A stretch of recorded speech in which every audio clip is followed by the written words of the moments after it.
Hey guys, welcome back to my channel. Today I will be showing you how I make my ginger tonic at home. I love to have this ginger tonic as a warm or a cold drink. So I start off by grating at least 100 grams of ginger minimum. If I have more on hand, I try to get as much of it as I can.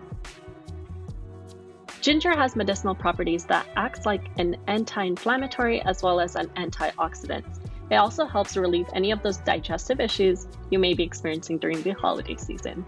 Once I have the ginger grated, I add it to a saucepan where I lightly saute to bring out some of those earthy flavors. You can skip this step and just add the water and bring it to a boil if you want.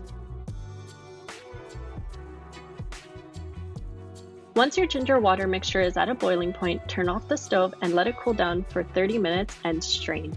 You can store this ginger tonic up to 1 week. Every time I make this ginger tonic, it varies in color depending on the quality of the root itself, but it always tastes really great. You can take the ginger tonic as a shot to wake up your system in the morning.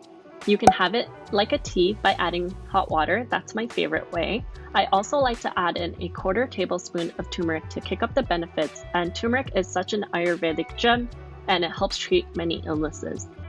And if you want, you can also add a little bit of organic honey to boost the benefits again, but you don't have to. This is the season where I look to strengthen my immunity the most, and for that I like to use what my parents taught me during my childhood. I hope you enjoyed this video. Please hit that like button and let me know in the comments if you grew up on Ayurvedic remedies as well. Thank you for watching. I'll catch you guys in the next video. Bye!